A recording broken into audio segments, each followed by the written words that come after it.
Welcome, everybody. Very honored to be here today in Korea, and thank you very much for making your time to come join us at Google Cloud Summit. So I'm going to spend the next 50 minutes with you talking about a subject that's very dear to my heart, which is security. Something that is a very common discussion point with cloud, and something I hope to share with you around the way we do and operate with regards to security at Google ourselves. So let's start with the boring stuff, the stuff that we don't want to spend a lot of time on and we don't want to see more of. Unfortunately, this is a common reality, something that we see happening in our industry is IT. And it's not getting better. Unfortunately, these breaches seem to be getting worse. We see new ones every day. This week, a very large airline suffered a breach as well. It's a continual challenge for CEOs and for anybody who's embarking on a new technology platform to understand what the security and risk challenges that they're going to take on board.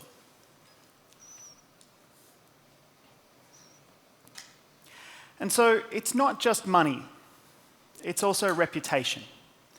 And it's not just your organization that is potentially suffering from this problem as well.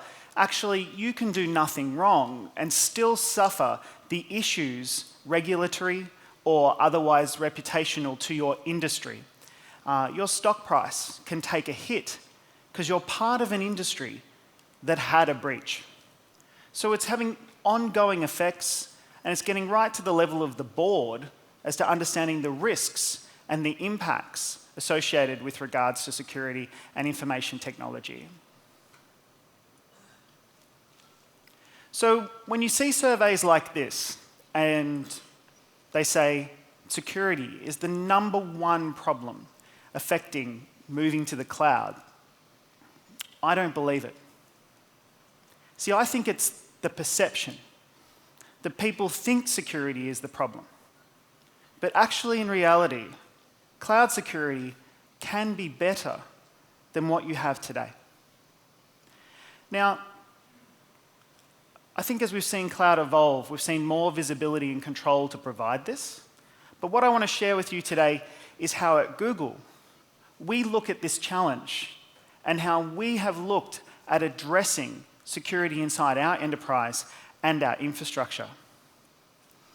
And I'm going to start this with a very simple question. A simple question that is actually extremely hard to answer with a big, unambiguous yes. Because no CISO, no organization says everything is secure. I've got everything covered. It doesn't work like that. It doesn't exist. So this question's very hard.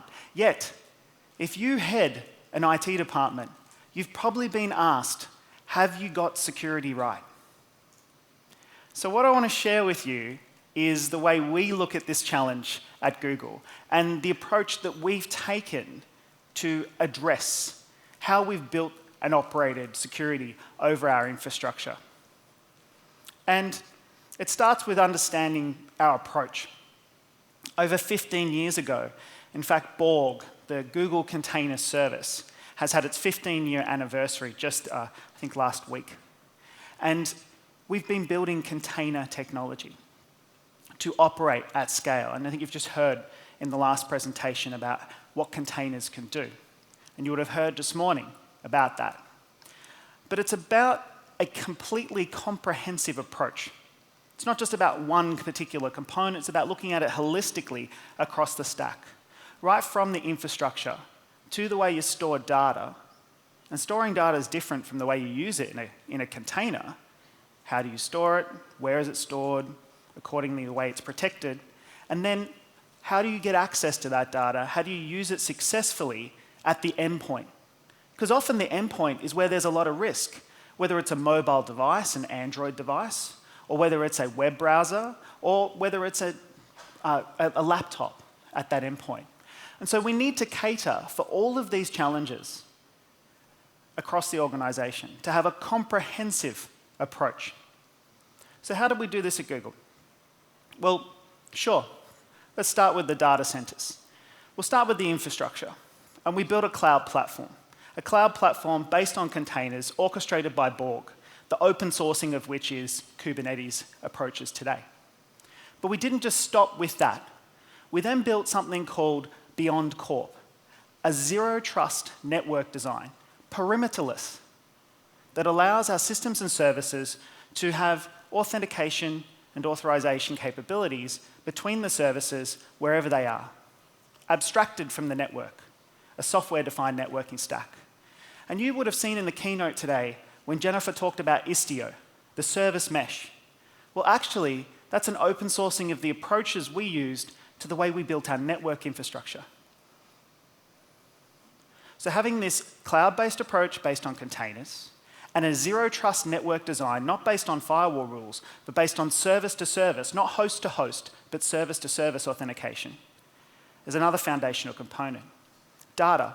I'm going to talk to you about data a bit later and how we do it, but having a holistic view and separating compute from storage was critically important.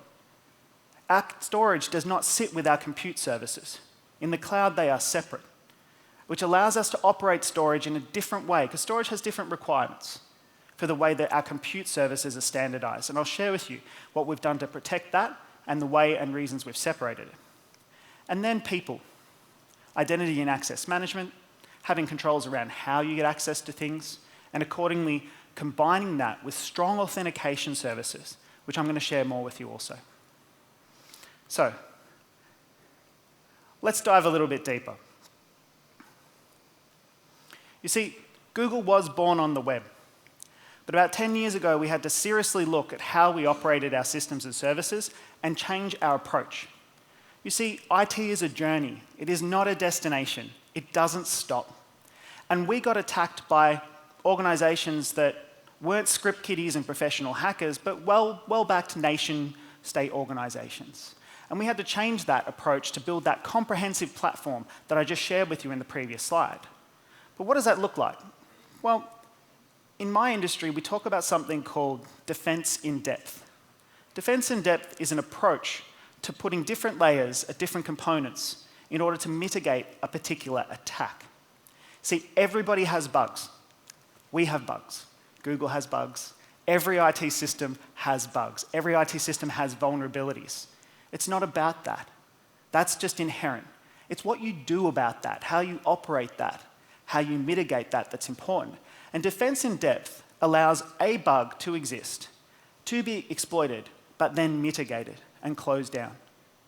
So the defense in depth approach allows us to operate in an environment where one bug or one vulnerability does not result in total system compromise. And I'll talk about how, in the next few slides, we've built different layers. One thing that's missing, though, comprehensively and continuously missing from security, is usability. Does anyone go, security makes my life easy? Does everyone go, I get up and security gives me access to everything? Doesn't happen, right? It's always security slows me down, security makes it hard, it's hard to develop, it's hard to release code, I need to go through these checks, right? I need to go and accordingly go and put all my passwords in, and I need to roll the keys. We have to fundamentally remember that it doesn't matter how good your security is. If it's not usable, developers, IT operations, end users will simply go around it. They will simply go around it because it's too hard. If it interrupts their productivity, if they can't cut code fast enough, if they can't fix the problems on the servers fast enough, if they can't get access to their work from home, they'll email the document home. It will happen that way. One example of usability that we've taken at Google, and I'll share with you multiple times through this presentation, is security keys. Every Google employee is given 2 of these when they start. What's the number one attack that affects organizations today? 90% of attacks start with this particular vulnerability or weakness. It's called phishing. Stealing of someone's credentials. With security keys, we stopped it at Google. We killed phishing. 90% of attacks we killed. I'll share more with you a little bit further.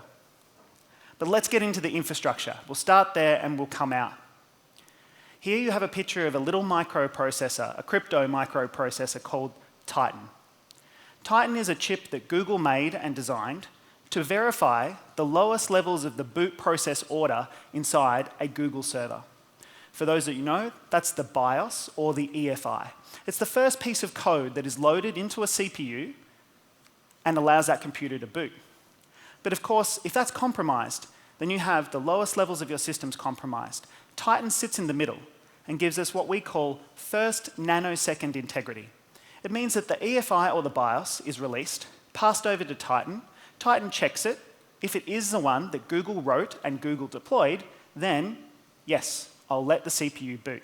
If it's not, it holds the reset button down and calls for help. So Titan is the first step in the lowest level of engineering for us to make sure that the code that we deployed to run our server infrastructure is the code that we deployed and gives us a situation where we know that a server, if it boots, is in a good known state. Next, Titan sits on the motherboards of our servers. Our servers are custom built, custom curated. We're the 3rd to the 5th largest server manufacturer in the world on any given day. Nearly 1 in every 5 or 20% of the x86 processors in the world by Intel are sold to Google. No servers sold. We custom curate the motherboards.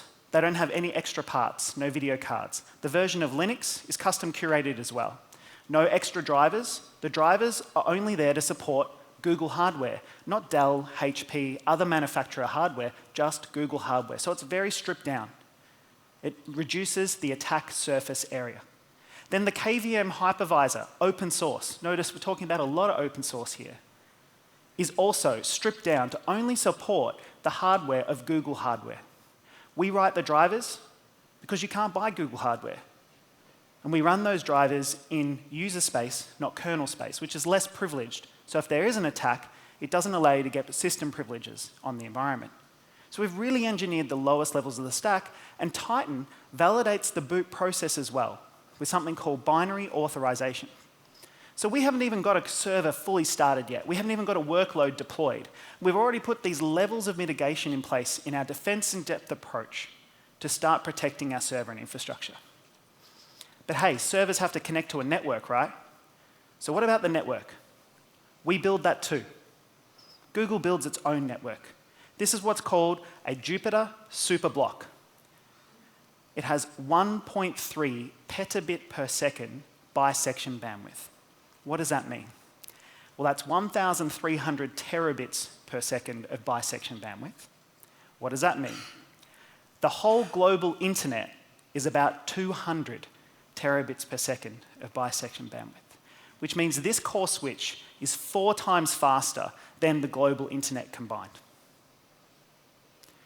It's also really good for fending off distributed denial of service. The distributed denial of service, the largest attack in the world this year, happened to GitHub. It was about 1.3 terabits per second of bandwidth. As you can see, a Jupyter Superblock has about 1,000 times the bandwidth of the largest DDoS attack that has hit the planet today. This is very good for protecting workloads, as well as scaling at speed. But because it's Google's network infrastructure, it only allows Google servers talking Google protocols to actually work on it. So if anybody tries to plug into it, we know about it really quick.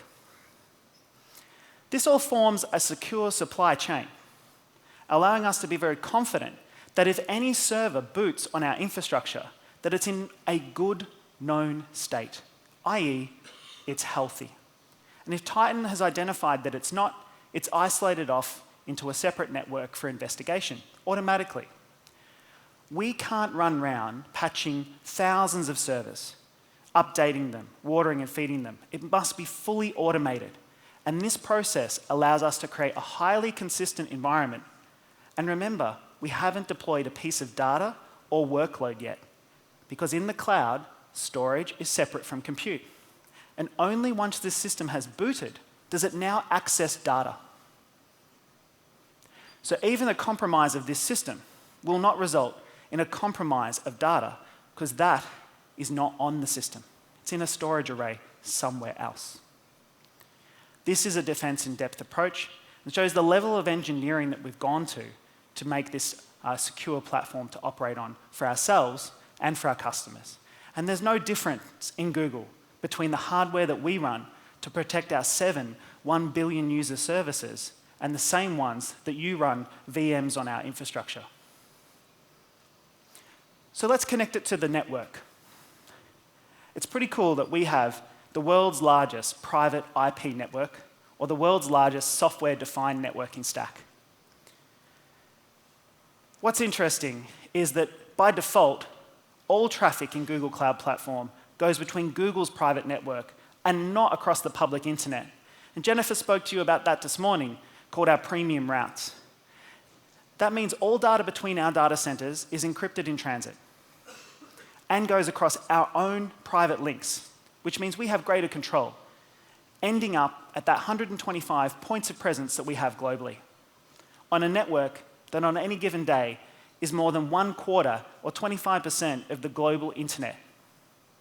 It's pretty cool. And if you ask me what the secret sauce at Google was, it's the network. Our network is phenomenal.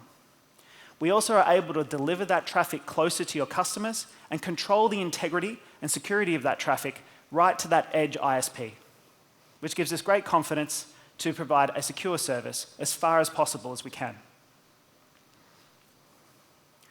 So we've talked about the data in transit. What about all that data at rest?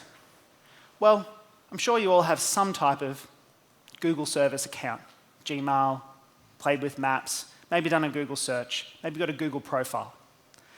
The result is all of that data, wherever you touch Google, either in our corporate or our consumer services, is encrypted at rest. Full stop. Easy to say, hard to do. All data encrypted by default. At Google, security comes before performance. Security is number one, because without security, we wouldn't have a business. But we don't just rely on full disk encryption, encryption that comes as part of that drive that you buy. We actually encrypt the data before it even hits a disk, and in a unique way.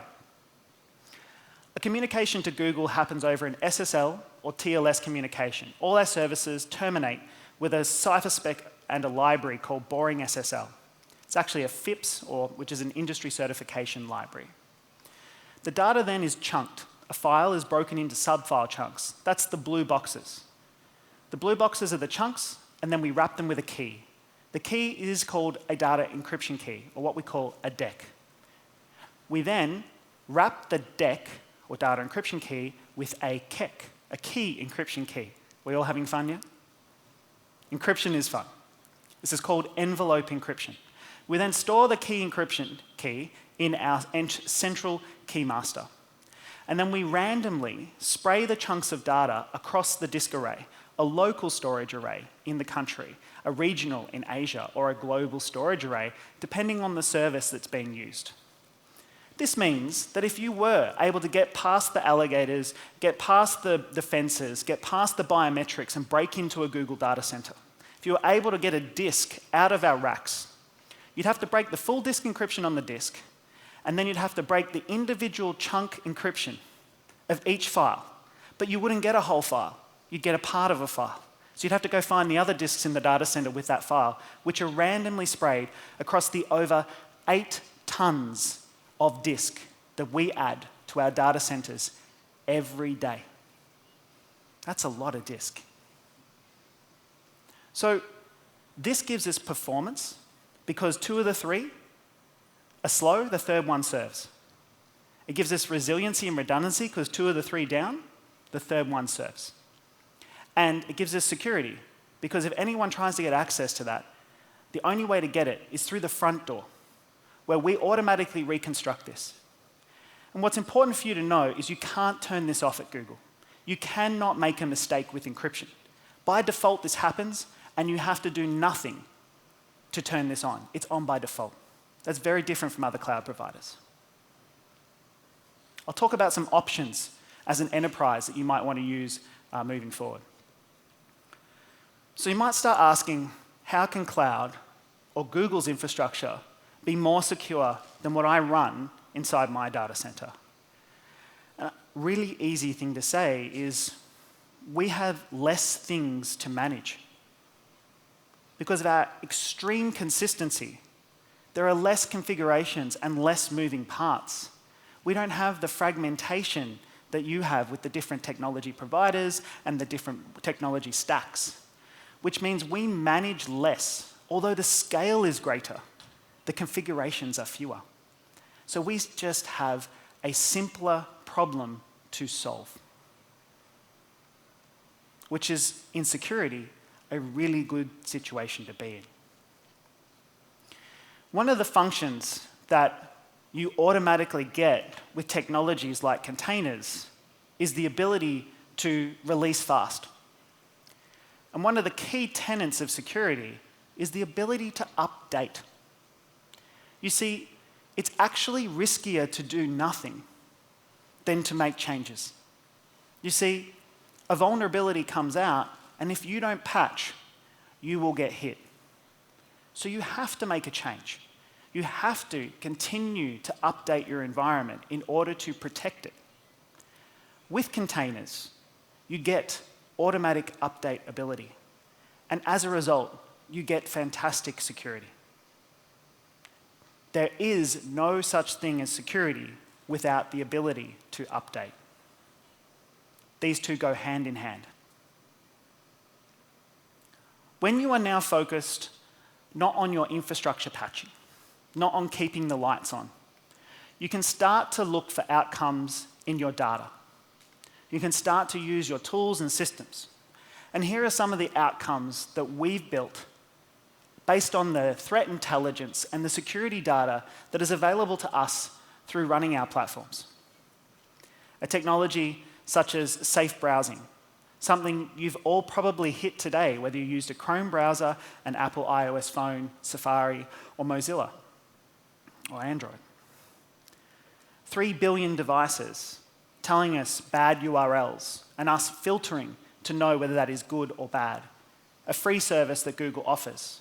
But if we were worrying about our infrastructure, we wouldn't be able to collect that data, operationalize that data, apply machine learning, and then push it out to make it work. So we're really making life easier for our employees to focus on what matters. And cloud offers the same capability for you by removing a significant amount of the issues around operating the security components underneath. The numbers speak for themselves. And the thing at Google is numbers are big. So, Mark, that's fantastic. Cloud sounds awesome. I'd love to use it, but I'm in government. I'm in private industry that has too much sensitive data. How do I use what you've just told me?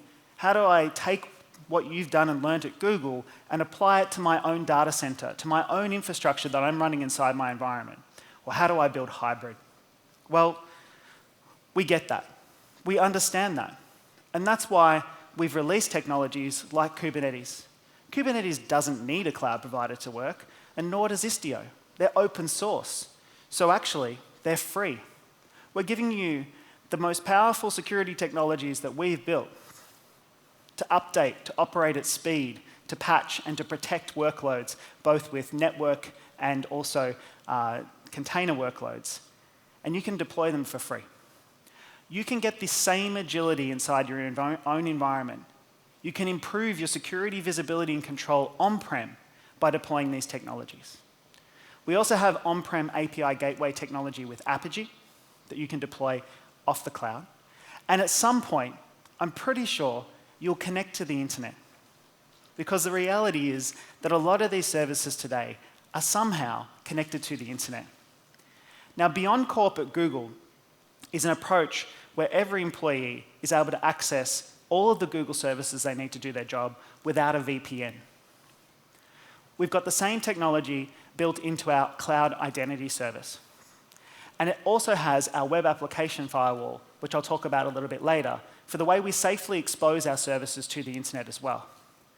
So if you'd like to do single sign-on, federation, multi-factor, if you'd like to safely expose your on-prem services to the public internet through the same way we expose YouTube, mail, search, and everything else, using that 125 points of presence and our global front end, Cloud Identity can help you do that. And I think that's really valuable. And you don't have to move your workload onto the cloud to even use it. So I've spoken about infrastructure, I've spoken about network, I've spoken about the way we store data and the way we transfer data from a security perspective. But what about how we use data and how we access that data? Let's talk about that a little bit more. So one of the critical things built into all cloud services is identity and access management, role-based access control. You don't have to, if you've ever worked in an enterprise and deployed a product, you've had to integrate it with the LDAP, the directory services. You'd have to do authentication, authorization, create roles, put the provisioning in, the deprovisioning when employees leave the organization. With cloud-native services, that's done by default. So you immediately benefit from a who gets access to what control mechanism, and you can leverage that across the platform. You can also choose how you're going to secure your data. I spoke about the encryption that we give you by default, but maybe you want a little bit more control on encryption. We have that too. It's called customer managed encryption keys, stored in our cloud KMS or key management service, or customer supplied encryption keys. And we've also just announced in the last few months, we're rolling out HSMs or hardware security modules that are FIPS compliant globally. So you can store those keys in a hardware security module in the cloud. All of this does not have performance impact upon the storage infrastructure because you're leveraging the same approach to encryption that we use at Google. You're just changing where the key comes from, or what's known as the key derivation. So it gives you control. We'll talk a little bit more on data loss prevention after this, but I want to share with you a little story that came up in January this year. Last year in April, a 22-year-old researcher in the Project Zero team at Google named Jan Horn found a problem with the Intel microprocessor in the way that it executes data inside the pipeline. We told Intel about this in June of 2017, and Intel went, "Oh, this is bad." And so they gave us a patch. The patch was bad too. The patch took out 25% of our global compute processing power. We deployed it, and it hurt. It hurt a lot. So we said, we can do better than this. So we wrote our own patch. We call it retPoline, and we put it into the Linux kernel around September, October last year. And we deployed it globally and reduced that overhead from 25 down to about 1% of CPU overhead by executing the patch and software. We then told the world in January about Spectre and Meltdown. And customers rang us and said, "Hey, are we safe?" And we said, "Yeah, we rebooted the cloud twice. Did you notice?" And they said, "No." It's because we have zero downtime scheduled in our contracts, and we have zero downtime scheduled in our infrastructure. We use a technology called live migration, which means no matter how big your workload on our platform, we don't cause an outage when we patch the underlying infrastructure itself. We had 0 tickets of rebooting our global cloud infrastructure. Now, I don't know about you, but as a security person, deploying patches at 2 a.m. on Saturday morning is really not fun.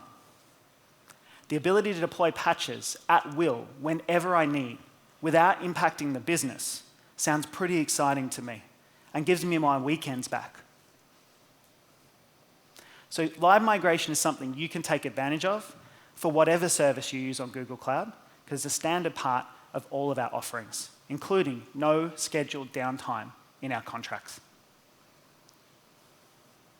So let's talk about that data again and how we get organizations operationally working. Security keys, I mentioned them before. a fantastic multi-factor tool at Google that we use that kills phishing. Every Google Cloud product supports it. I'll talk more on that next. I'm going to talk to you about Data Loss Prevention API, how you can manage data in the cloud and on different services. And then I'm going to talk to you about Chrome and how we update it. Security keys are awesome. They come in different sizes. This is a big one. Fits right into your computer like this. If I get you to remember anything from this presentation, I want you to remember multi-factor authentication. I want you to remember that every Google service, whether consumer or enterprise, supports this open source protocol called Universal Second Factor. This will stop phishing and has stopped phishing for any of our customer that has deployed it.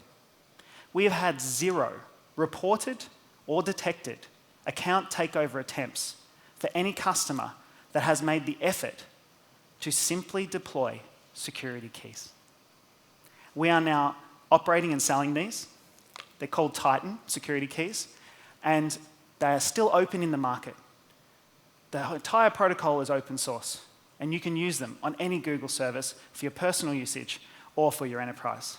So please, deploy them if you're using any GCP or any personal service as well. So, that's how you kill 90% of the security vectors, such as phishing and attack, into your enterprise. But let's talk about managing data. Discovering and classifying data is a really big challenge for organizations. Most enterprises that I've met spend years sometimes going through data classification frameworks, and they rely on individuals to do the right thing and know what is secure or secret data and what is not secret data.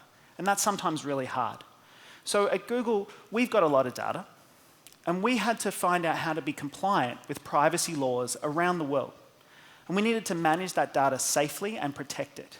So the technologies we used and built for ourselves to scan our systems, protect and identify that data, we've made available on our cloud platform.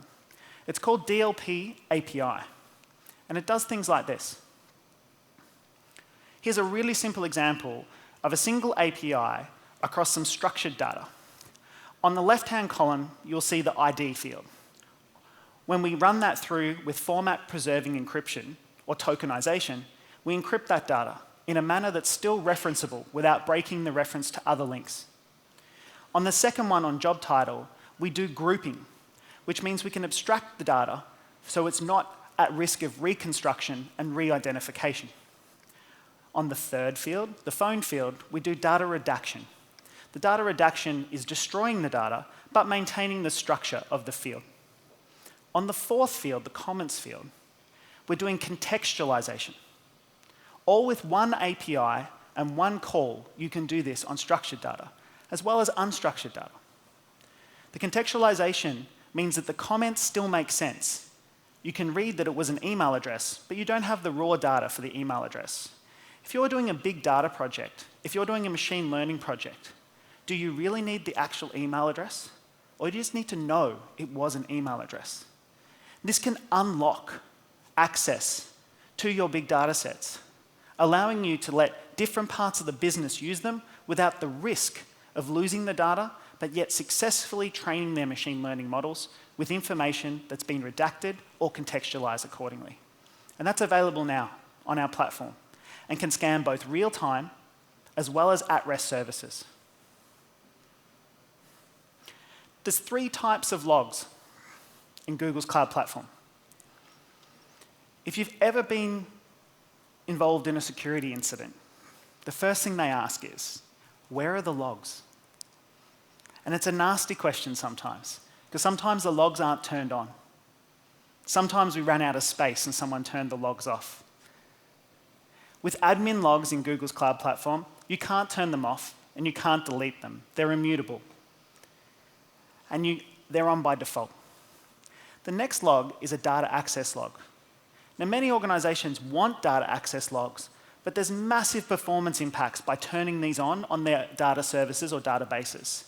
And the storage and performance impacts just can't cut it. When you use a cloud service, the storage and the performance impact of turning on data access logs is the cloud provider's problem. We take care of that for you. All you have to do is mandate and choose to turn them on.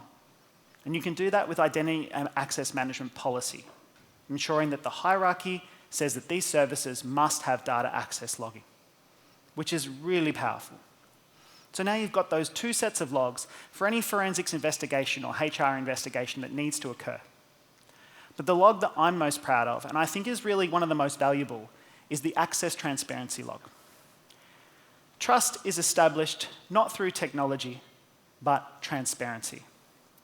And the access transparency log is something where any human Google employee who accesses your customer data, accesses your systems or services, will be logged. Now, we do that already, but we're going to give you a copy of it in near real time.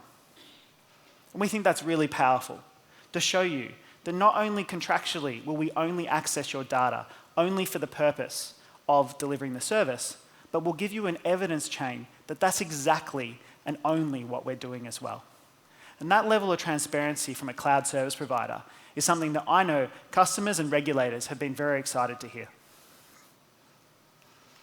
Cloud Security Command Center is a tool where organizations can bring some of the existing tool sets they've used to manage security, third-party products, and plug them into the Google Cloud Command Center to have an extensibility or visibility from their on-prem services onto the cloud. This is something we announced in March, and we continue to develop as it goes through integration with more third-party products.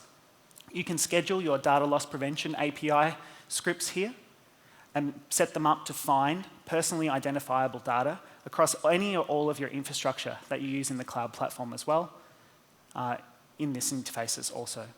We also provide a level of threat intelligence and detection capabilities in here for free by default. Beyond Corp, that I've mentioned a couple of times now, is an approach where Google employees can operate from wherever they are. Now, people think that by removing the firewalls, removing the perimeters, that we're increasing risk. In fact, to achieve zero trust, we actually have to increase the amount of visibility and control that we have around services. And one of those things that we need to do is have context around every communication from the outside into our services. Contextual-based access control is the public version of what we use internally around how you access a service and what controls you put upon it. So with contextual-based access control, Mark, operating from Korea, can get access to service A. But when Mark is operating from Singapore, he can only get access to service B. But he can access service A when he uses step-up authentication. And if Mark isn't operating from Korea or Singapore, he can't get access at all. This type of policy, not rewriting the application, but putting these into rules in the proxy that exists in front of the service, creates great flexibility and risk mitigations for organizations. No matter where you are, and even if that service was back on premise, contextual-based access can protect it and the way you access that service on the back end by wrapping and providing this particular context in front of it all. When we combine contextual-based access controls with VPC service controls, we get something really special. Contextual-based access controls gives us the context. VPC service controls limits who can get into the VPC, from what device, with what level of authentication, and what services are allowed to start inside a VPC. The VPC is a virtual private cloud component within Google's cloud platform that you set up to isolate sensitive data sets or workloads. Now giving you granular access beyond just having an IP address, beyond just having a tunnel, a VPN tunnel, but actually really getting to the point of understanding the device, whether that device is up to date with its patches, whether it's Mark on that device, it's coming from the right IP address or geolocation, and whether you're using the right level of strong authentication. So this is something that's very unique to Google Cloud Platform and that we're rolling out, announced at Google Next a few months ago. Cloud Armor is our global load balancers, web application firewall, and DDoS protection. All Google Cloud load balancers have layer 3 and layer 4 DDoS protection by default. Volumetric attack is automatically protected from when you publish behind our services on the global front end. But layer 7 is a little bit more difficult. So we've now offered you the ability to build your own blacklists and whitelists, your own geo controls, and also deploy our web application firewall capability that allows you to set how systems and services and users connect to the applications you host behind our load balancers. This is something, once again, we announced in March and is in beta. And certain services are going to be publicly available for all of you right now. The web application firewall granular rules are still in alpha right at this point. We're continuing to release this. We don't have to build this at Google, though. We've got it. We're just making it more available on our platform. We're taking the security from within the business and making it available for organizations and enterprises to deploy themselves. We're not just a cloud company. We actually also make a very strong endpoint called Chromebook. The #1 notebook in education globally today, actually. And Chromebook has the same principles that we run for our servers. Chromebooks, you never see 0 to 100 on the updates. It doesn't exist. It's a bit weird, right? How does that work? You see, it has an active and a passive partition. It downloads the patches automatically. It updates the passive partition. And then when you reboot the device, it swaps the active and the passive. And then, in the background, patches the partition that's passive from the active. So you never see it actually patch at all. It just reboots. That's why it's extremely fast. You don't see it installing patches when you turn it off. You don't see it installing patches when you turn it on. It's already done. It is encrypted by default on full disk encryption. It has a hardware-trusted platform module by default. Every Chromebook that wears a Chromebook badge has had a motherboard reviewed by a Google engineer. And the encryption keys of the individual users who log onto a Chromebook are stored in that TPM. It's pretty cool. It also supports multi-factor authentication out of the box and is extremely resilient with built-in sandboxing capabilities. So if you want an endpoint that works anywhere, is always patched and up to date, and is extremely strong, there's no antivirus for a Chromebook. It doesn't exist. I find that pretty interesting. Use a Chromebook. Now, it's important to understand that cloud is a shared responsibility model. A shared responsibility model means that the cloud service provider is responsible for some things. Let's think of it in infrastructure as a service, that the virtualization and underlying infrastructure is completely my or the cloud service provider's responsibility. That's the yellow. In the blue section, it's actually both of our responsibility. You see, it's your responsibility to use it, to turn it on. It's my responsibility to make available the options that give you the visibility and control you need to feel comfortable that that workload is safe.